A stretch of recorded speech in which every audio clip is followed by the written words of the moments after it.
And it's your turn to intro because I did a terrible Turtles intro last time. Oh, okay. Fair enough. So I'm just looking at my cat. Just reach deep inside yourself and find the power within.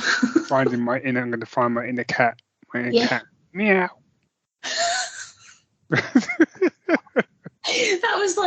That wasn't even trying to sound like an actual cat. It was just a man going meow. No, it's just, yeah. I can only make the noise of a distressed cat. You know when cats are either fighting or having sex and they go, meow. That's all I can do. Okay.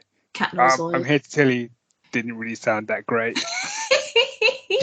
It was better than your fucking meow. Jesus Christ. Yeah, fair play. Look, I'm feeling feisty. I'll take that one on the chin.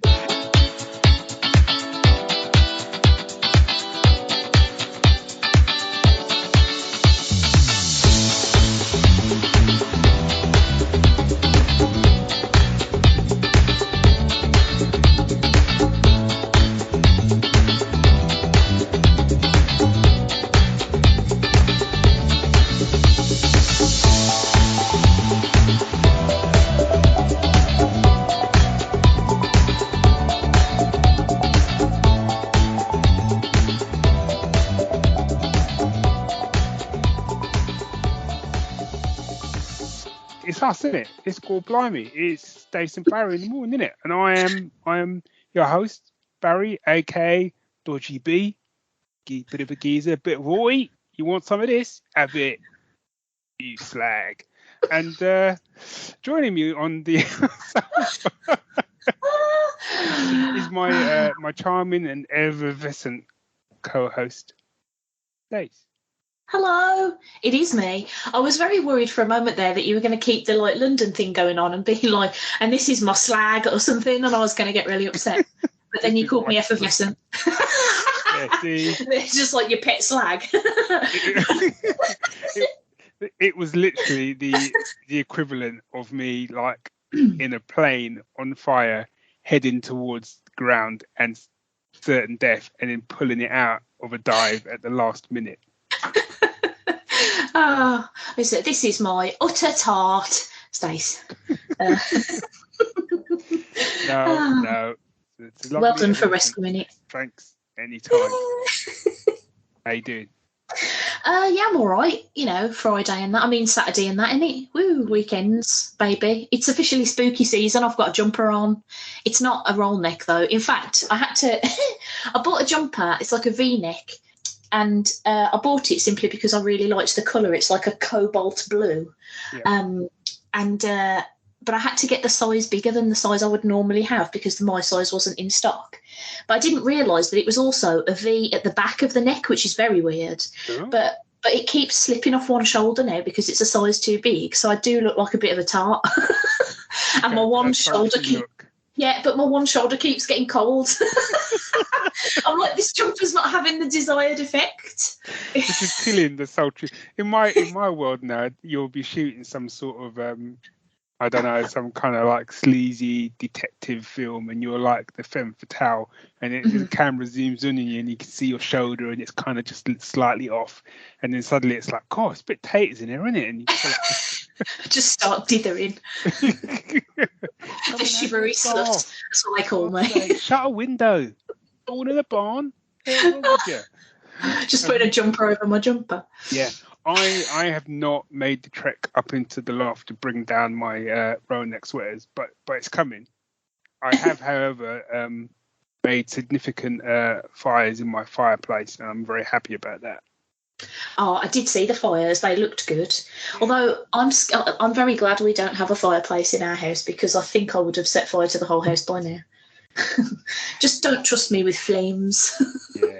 My problem now is that I've kind of peaked too early with the cats. Obviously, at the moment, I've got a fire going downstairs. I'm up here, not quite sure why. And Steve the cat is in front of the fire, mainly because he trotted into the room, sat in front of the empty wood burner, just looked at it, looked at me, looked at it, looked at me. Looked at me. This went on for about 10 minutes. Then I was like, I'll get up and put a fire on this, shall I? Oh, that's a great idea, B. You do that. You got one job, human. Crack on. You Like, he's got fur. He should be better off than that. Yeah. No. Made Is by- his shoulder out? Is that what's happening? He's got a slutty He's shoulder. got his shoulder out. You got your shoulder out. Oh, you tart. Shall we do some trumpets and get on with it? Yeah, let's get on with it.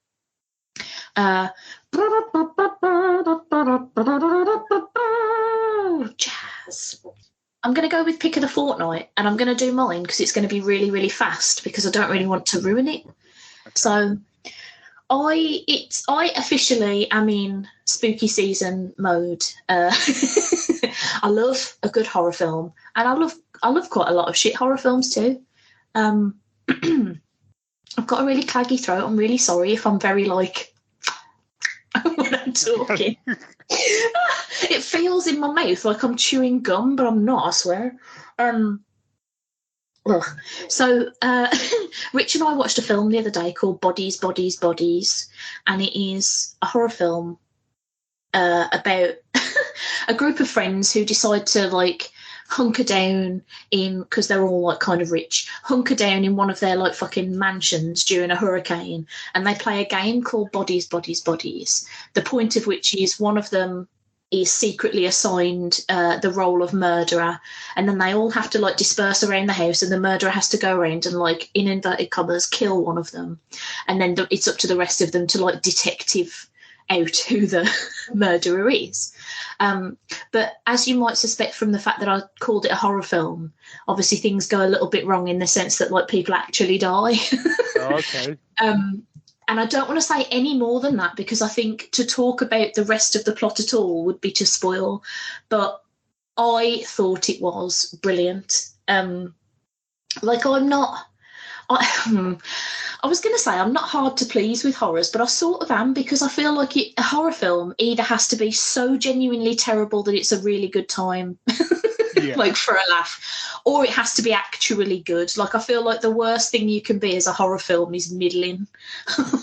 Like it shouldn't be forgettable as a horror movie. Like that's just no.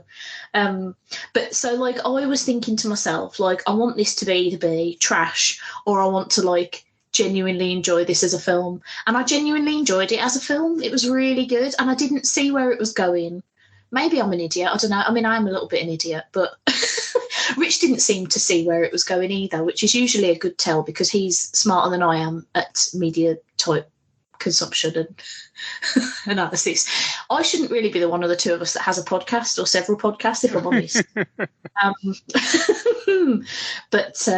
But yeah, no, I would highly recommend that now that it's Halloween month. You know, if you want to watch something a bit murdery, get that in your eyes. Obviously, it's a horror. Obviously, it's a horror film, but there's kind of different types of horror films. Yeah. So, have you seen? Is it Ready or Not? I have, yes. Where she's, getting married and it all goes to shit. That one. Yeah. Which I really enjoyed. Is it that kind of horror? The kind of horror where I'm not going to sleep for like a week? Oh no, it's that kind of horror. Yeah, it's not. Okay. It's not like spooky things in the dark or like here's a load of spiders. Like. Okay, cool. Yeah, I will check that out then because I quite like it. I thought it was good fun. I mean, your mileage may vary on the potential annoyingness of the characters, but there's a point to that, if that makes sense. So, because there were bits where I was kind of like, oh, I wish somebody had hurry up and kill them. Oh, okay. But it makes sense by the end anyway. So, yeah. Trying to stay vague. So I'm going to be mine's probably quite quick as well because it's not a film or a TV show or it's a trailer. Oh. And not even an official trailer. Okay. So a little while ago, they had I think it was the Disney Expos, where they were showing loads of stuff, like all the Marvel stuff that was upcoming and all the other stuff. But the one thing that I was interested in was Indiana Jones 5. Yeah, and they didn't do shit there, did they? And they didn't do... Well, they did, because Harrison Ford was there and talked about it, and they showed a teaser trailer at the event, but then they didn't release the trailer, even though all the other trailers they released, but they didn't release that trailer. That's rude. And I lost my shit because I'm like, I want to see me Indiana Jones 5. I don't care about Marvel film Gazillion. I want to see a trailer for Indy 5. And I've been hunting online, much like Indy hunting the Lost Ark. And this morning, I found that it's kind of over the news, well, over the geek news anyway, that someone had leaked the trailer. Oh. Not great quality, but it'd been leaked. And what people are hoping now is because it's been leaked, that Disney will just go, sod it.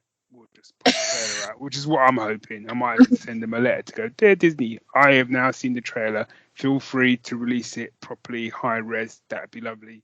Signed, nude, and then I'll cross that out and go with anonymous. Signed Dodgy B. Signed Dodgy B. All right, Disney. I've had a butcher's at the Indy 5 trailer. It's a bit good, isn't it? I don't know why my fake London accent is just so much worse than my actual normal accent. Anyway, it's another podcast for another time. I watched the trailer this morning, and I don't mind saying this, that I was in tears by the end of the trailer. B, I haven't even seen it. What is wrong with me? I'm going to have to look at it in a bit. But see, I haven't sent anyone the link because I kind of want people to watch it properly. Yeah. And because I'm such a huge Indiana Jones fan, I just couldn't. And anyone that knows me knows, like, if you could cut me in half like a stick of rock, you would just see this geek loves Indiana Jones all around. Don't do that, though, kids, because that would hurt. But so I just couldn't wait, and I absolutely loved it. I just loved the trailer. It was just indie. And what's great is, like, it's a teaser trailer. I couldn't tell you what the film was about. Oh, that's good.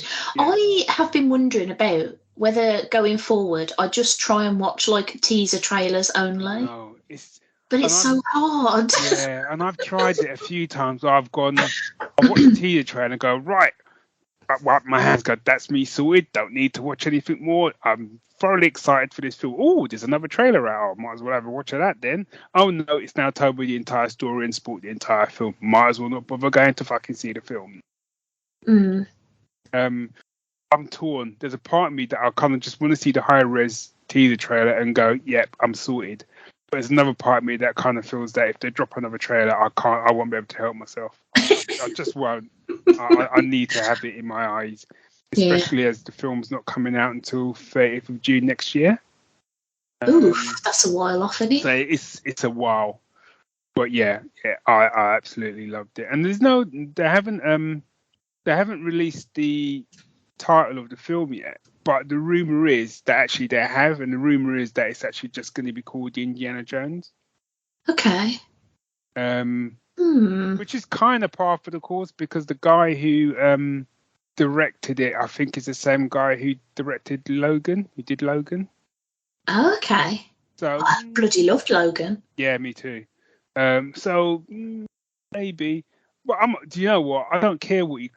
I know people be like, "Oh, shit," or I don't care. I don't care what you call it. Just give me an Indiana Jones film, make it good, and I'm happy. Indiana Jones film kicked in on that trailer, and I started crying. And I was still crying when I watched the trailer for the fourth time over. Yeah, sad. Don't give a fuck. Barry, as somebody who has cried at more than one Teenage Mutant Ninja Turtles film in the past month, I'm not going to judge you for having a little cry at an indie trailer. I totally feel where you're coming from. I'm really tentative about Indy 5 because I want to be excited for it, but I was in the camp of not really liking the fourth one, so I'm a bit scared also.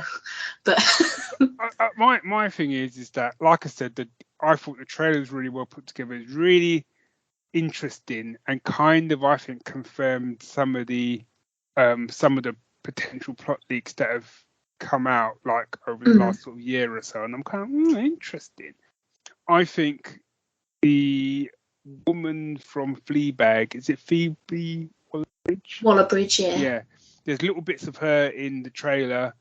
She isn't saying anything, but there's just the bits that I see of her. I'm like, yeah, you'll be all right. yeah, I'm happy. And I really enjoyed Indy 4. It's a hill I'll die on. Don't care. Yeah, I can see some of people's criticisms.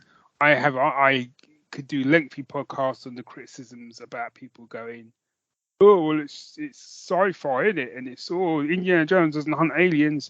I could literally point you to the comic that I read as a kid. Well, that is exactly what he was doing. It was the plot of that movie. But I digress. My biggest issue, if I had to say an issue about Indy 4, I don't want to get into a big webber about it, is the fact that it looked to me there wasn't enough practical effects. It was too CG for me. Shia LaBeouf was one of the big problems for me. I was like, I don't like your character, and I don't want you here anymore. He didn't really. I mean, he didn't really bother me. But yeah, my biggest thing was there's like a whole sequence where they're in the jungle, like a chase sequence, and then there's a bit where he's kind of sword fighting across two jeeps or whatever, and it just, because it's all blue screen, it just didn't have that same. You look at the truck chase in Raiders, you know, they're there. Do you know what I mean? Yeah. It just adds to it, and it for me it means that I can whenever I put on Raiders, it doesn't age. Okay, an element of that is the time it's set in, but also it's the way it's shot and the practical effects. Yeah. The amount of practical stunts and stuff like that. And even the CG at the end, the way they do the arc when they open the arc, that still works for me. And I would say there's some janky stuff in Temple of Doom, but then when we get to Last Crusade, again, that is practical effects. They go to the locations and stuff like that. So, which it should be, because it's a globetrotting adventure. So I want to see them in those locations doing shit. Yeah. So I'm fingers crossed. Yeah, I'm tentatively excited about it, because the thing is as well, like, it's not like this film is being made by exactly the same people what made the fourth one. so you know, yeah, I'll have to check that out, but I'll wait and see if Disney do a release of it first. Yeah, because I'd rather see it proper. I would hope that within the next week or so that Disney will get off their asses and really. They need to. I don't understand why they haven't. You know, my sinister side wants to sort of go. They've leaked the low res trailer to sort of gauge reaction before they, yeah, you know, then drop the big one. But that might just be me being a bit too conspiratorial. Yeah, it's hard not to be though when the cynical practices of Hollywood. Do you know what I mean? Yeah, I mean, you know. Oh, that's exciting though. Oh, I hope they release it proper so I can watch it soon. Anyway, right. I could talk about this all day. Let's bring in the trumpets. Hit it.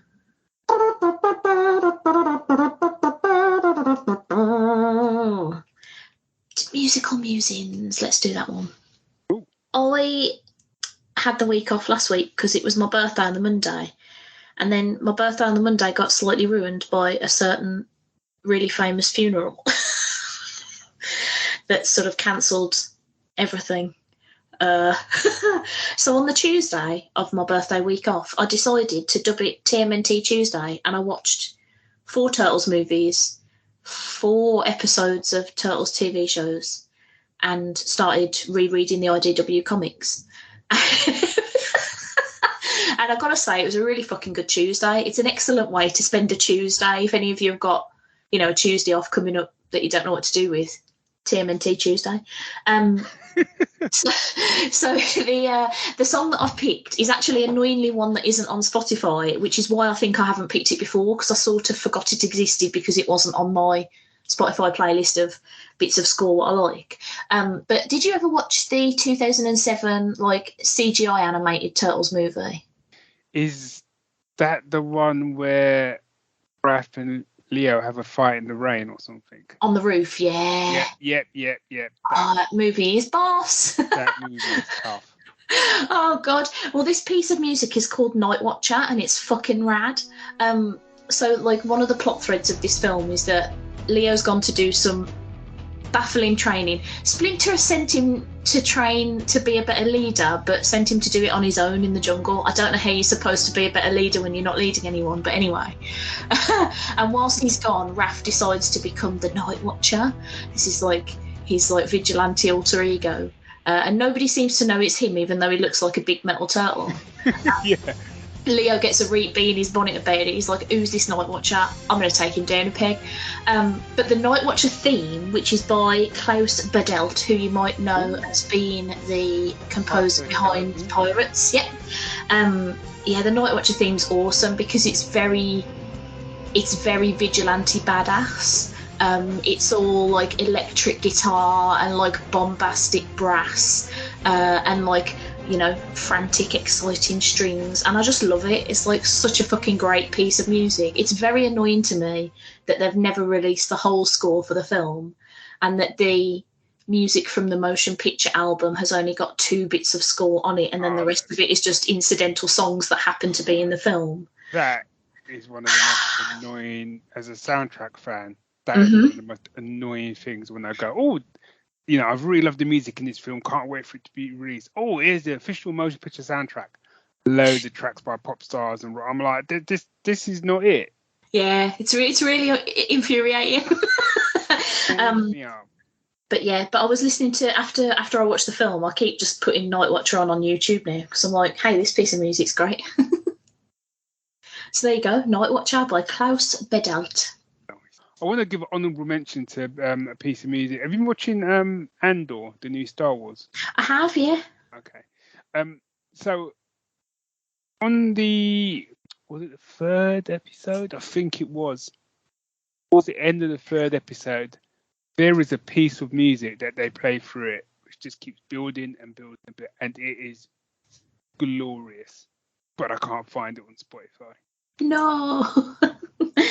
all you can find is like I think the themes, is like the themes for the first 3 episodes, but they don't have any more soundtracks. And Disney have been pretty good with their Star Wars shows. Normally they kind of drop the whole sort of soundtrack for each episode, where they did that with Mandalorian and stuff. So I was hoping, but no joy so far.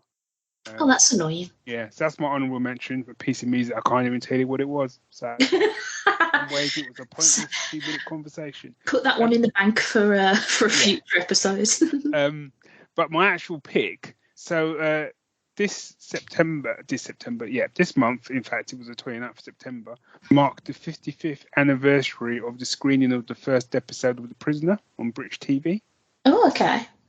So my pick is the theme, the opening credits theme for The Prisoner, which was done by Ron Grainer. Oh, nice. And I've always loved that theme music. You've heard the theme music? Well, okay, so here's the thing, right? A couple of years ago, for Richie's birthday, I bought him tickets for us to see the last 2 episodes of The Prisoner at a cinema with like a cocktail menu and stuff. And so I was like, aha, I'm going to watch all of it aside from those 2 episodes. And then I watched 2 and I really enjoyed them, but then never got around to watching the rest, and then watched the end too, and it was very confusing for everyone involved. But I cannot place the theme tune in my head right now at all. I couldn't tell you even a hint of how it might go.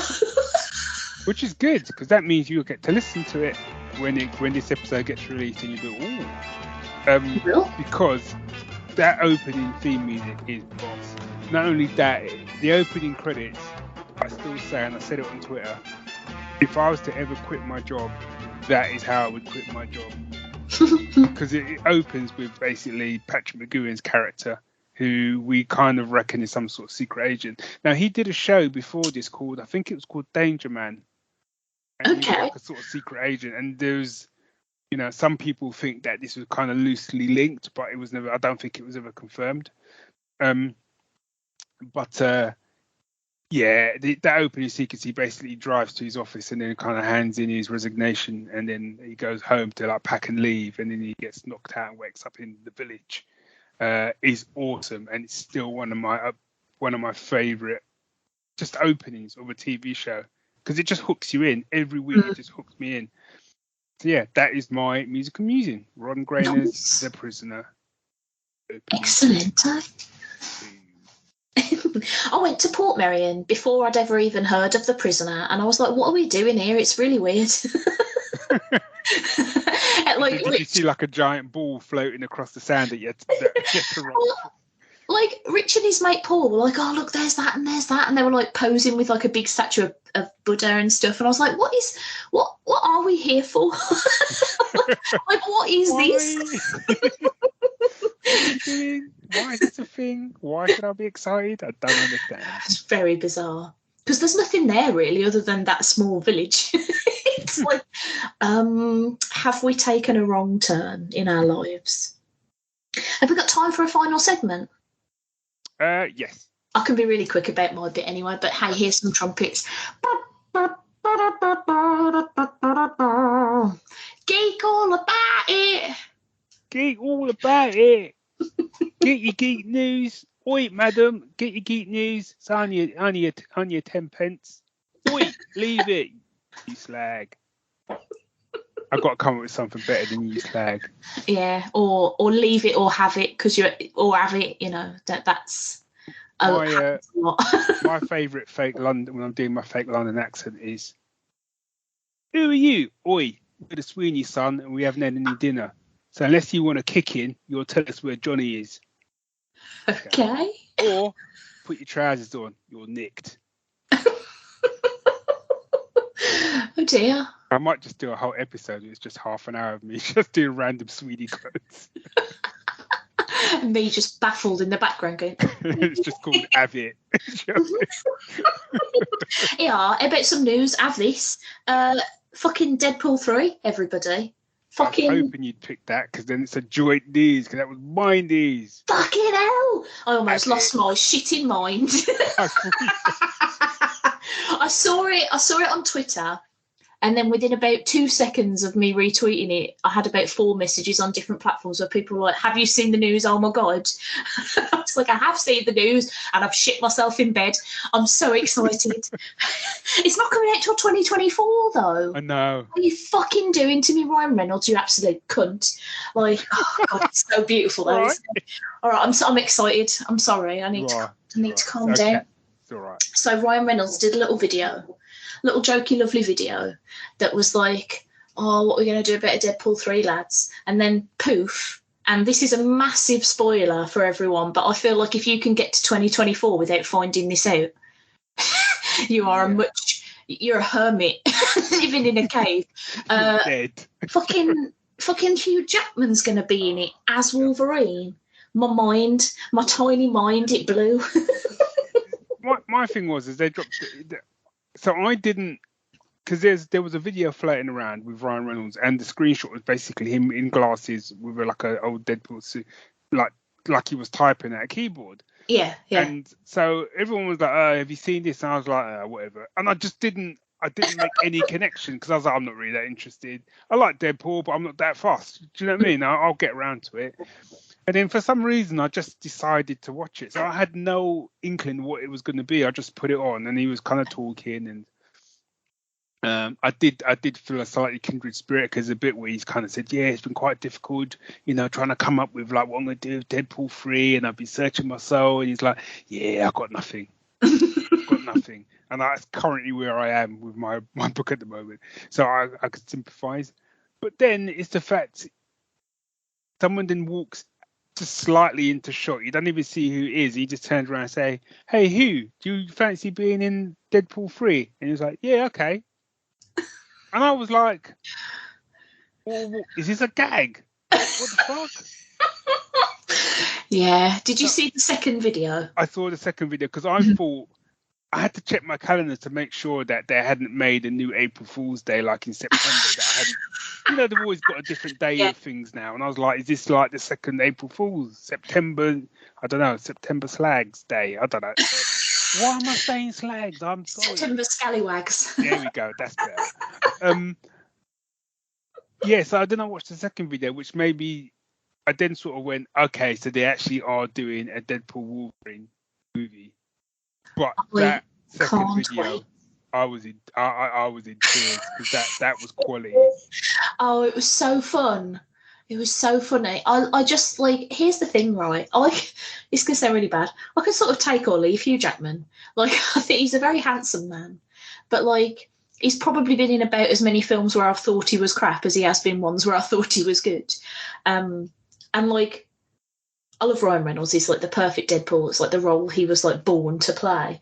But just the idea of them paired together on screen is making me so. I'm like, how am I to wait until 2024?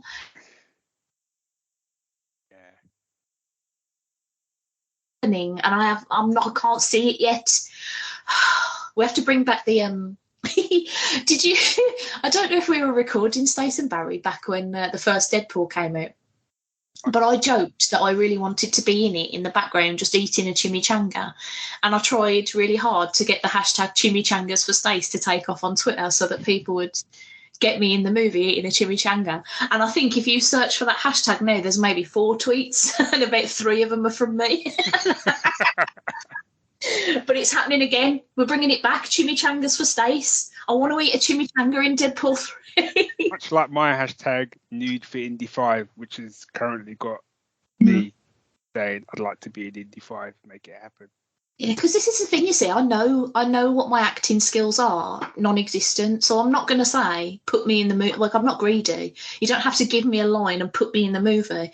I will literally quietly eat a chimichanga in the background, as long as it's noticeable enough that you could clearly go, that's me, and nobody would think you were just pointing at, like, a curly-haired brunette lady and claiming it was you. Yeah. I'm so excited, B. No, I've got to say, as I said, I think one of the things is because Sue used to follow them both on Instagram, so she was always showing me videos because they're always like taking the piss out of each other. So they're clearly like really good mates. Yeah. So I think that kind of adds to it as well. And like I said, I enjoyed the first 2 Deadpool movies, but it's not necessarily always my humor, but I've enjoyed them. But you're right. I think the pairing of the 2 of them, it's just, yeah. And I think the fact that we've now got to wait until 2024, which means it's going to be a year before you even get a sniff of a trailer. Yeah, it's upsetting. It is upsetting. But, yeah, it's just the way that they decided to drop it. It was just, we're doing a Deadpool 3 movie. Yeah, we're gonna have Wolverine. But I did like the fact that they addressed, in all seriousness, I like that they addressed the stuff that went on with Logan and the same. That's still canon. So I quite like that. Yeah. Yeah, me too. Because a lot of people were sort of like, well, because that was like a good ending to Logan. Like, so I could see people being upset if it was just like a whole redo type thing. But yeah, I can't. Oh God, I need it. I need it. You were Deadpool moving the just. I don't know. I know. It's been trolled by Geek. At least yours is a little bit closer. The only solace that I've got is that it's coming out in September 2024, which means it'll be like all I'm going to be doing around my birthday is just repeatedly going to the cinema, probably. Generally, if I die before Indiana Jones 5 comes out, and there is a God, boy, are you going to get a mouthful when I get there. I tell you. An absolute gobble. Same goes for Lucifer, dude. You best be like bringing the pitchforks and fiery torches and stuff, because I'm not going to be a happy bunny. There's no TV in hell or heaven when I get there, or streaming. I was going to say, what if heaven is like one of those things where, you know how sometimes people say, oh, heaven is whatever would be heaven for you. So like for me, it would probably be just like a really flipping big cinema, but with like no other people in it except, maybe Richard and a couple of my mates. And it's clean, it's not sticky. And it's like reclining chair. All right, it's just a really big screen with some reclining chairs, but... I feel like you can go a little wider with your vision of heaven than like a cinema with big seating. I mean, there'd be constant like food, and it wouldn't make me sick or fat. Okay. All right. or not, or fatter than I am, because I'm already fat and I don't care. All right, I'll think about it, but like I feel like that'd do me if I'm honest. Just me and my mates and some food and some films. I mean, pretty much. I think for me, it would pretty much transporting just my house. Oh no, I ain't bigger than my house, but my house is small and crap. So Sue in the cat. There's a really big crack in my bathroom, and everybody's telling me, "Don't worry about it. It's just the plaster." And I'm like, what if my house falls apart though, lads? I think I'd like heaven to be my house, but it'd be a bit like a sitcom. And by that I mean like every time Dave turned up, he'd get like a round of applause and extra laughter because it was like Dave. So you need to be some more comedy pratfalls going on. Yeah. Yeah, I need to think more. Yours was better. I need to think about it a bit more. Yeah, we need to really peruse this before our apparently imminent deaths. Look, just as long as you can watch Indie and I can watch Deadpool. Yes. We're all right. Yeah. I mean, aside from the fact that we'd be dead, but other than that, we're all right. It'd be fine. We'll get over the dead stuff. What a delightful note to end on. Yes. Who knew you were going to get an existential chat about heaven and hell on Stace Barry in the morning? That's the sort of podcasters we are. We're not afraid to tackle the hard subjects. Yeah. Yeah, exactly. Yeah. What he said. If you want to get in touch with us, do us a little tweety at Stacey's Parlour and at Geek Syndicate, or send an email to staceandbarry@gmail.com. And have a lovely spooky season. I'll see you in a couple of weeks. I'll try and watch some like different horror movies, and maybe hopefully I'll have another good one to share. I watched a very bad Dracula movie the other day, but that's a story for another time, because you've got to go and cook some tofu. I've got to go and cook tofu, and I've got to go and watch Hocus Pocus 2 probably. Cool. So yeah, have a lovely one, everybody. I love ya. Bye all. Bye.